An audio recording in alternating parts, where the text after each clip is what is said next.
Ammonia வாயு கசிவு ஏற்பட்ட இடத்துல பல்வேறு வகையான காற்று மாசு கலந்திருப்பதா மாசு கட்டுப்பாட்டு வாரியம் ஒரு தகவலை வெளியிட்டு இருக்கிறது. வழக்கமாக காற்றுல நுண்துகள்கள் PM2.5 அப்புறம் PM10 ஆகியவை தமிழகத்தில் கண்டறியப்படுவது இயல்பானது. ஆனால் இந்த இடத்துல அமோனியா வாயு கசிவு ஏற்பட்ட இந்த இடத்துல NH3 அப்புறம் NO2 SO2 போன்ற வாயுக்கள்லாம் காற்றுல கலந்திருக்கிறது.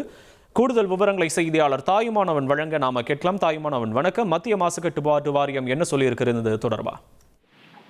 அம்மோனியா வாயு கசிவு தொடர்பாக பல்வேறு ஆய்வுகள் தற்போது மாசு கட்டுப்பாட்டு வாரியத்தின் தரப்புல மேற்கொள்ளப்பட்டு வருகிறது. குறிப்பாக அம்மோனியா வாயு கசிவு கண்டறியப்பட்டிருக்கக்கூடிய திருவள்ளூர் மாவட்டம் ஊத்துக்கோட்டை வட்டத்தை அடுத்த அந்த கன்னிகைப்பேர் கிராமத்துல அந்த தனியார் கடல் உணவு பதப்படுத்தக்கூடிய ஏற்றுமதி செய்யக்கூடிய தொழிற்சாலையில ஏற்பட்ட அந்த அம்மோனியா வாயு கசிவு தொடர்பாக சுற்றுவட்டார பகுதிகளில் அந்த காற்று மாசு தொடர்பாக பல்வேறு ஆய்வுகளை மாசு கட்டுப்பாட்டு வாரியம் மேற்கொண்டு வராங்க.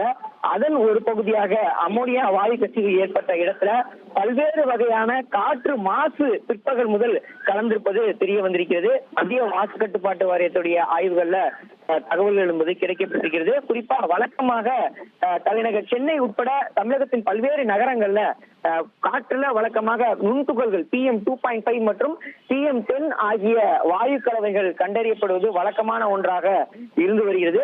தொழிற்சாலைகள் நிறைந்த தொழில் நகரங்கள்ல பார்த்தோம் என்றால் PM2.5 மற்றும் PM10 வாயு கலவைகளோடு சேர்ந்து நுண்துகள்களோடு சேர்ந்து ஒரு சில காற்று மாசும் கலந்திருப்பது இயல்பான ஒன்றாக பார்க்கப்படுகிறது.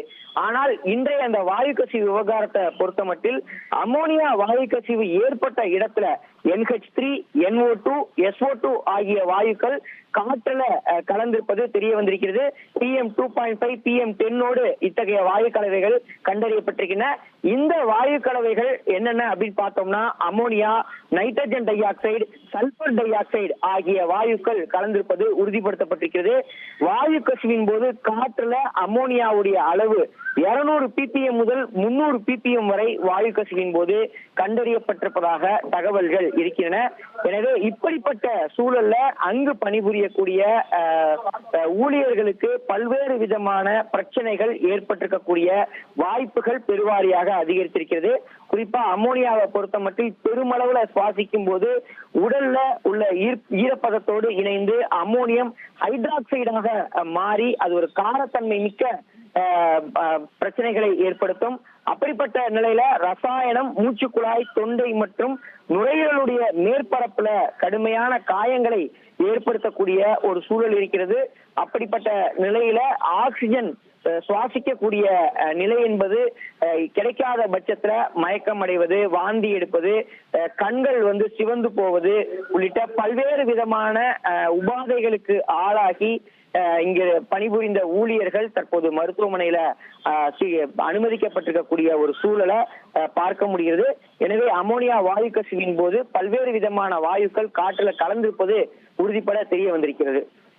உங்களுடைய விரிவான விவரங்களுக்கு நன்றி தாயுமானவன். இனி செல்லும் இடமெல்லாம் செய்தி.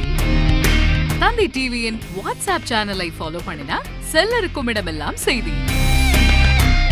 இதோ QR கோட் இப்பவே ஸ்கேன் பண்ணுங்க, ஃபாலோ பண்ணுங்க.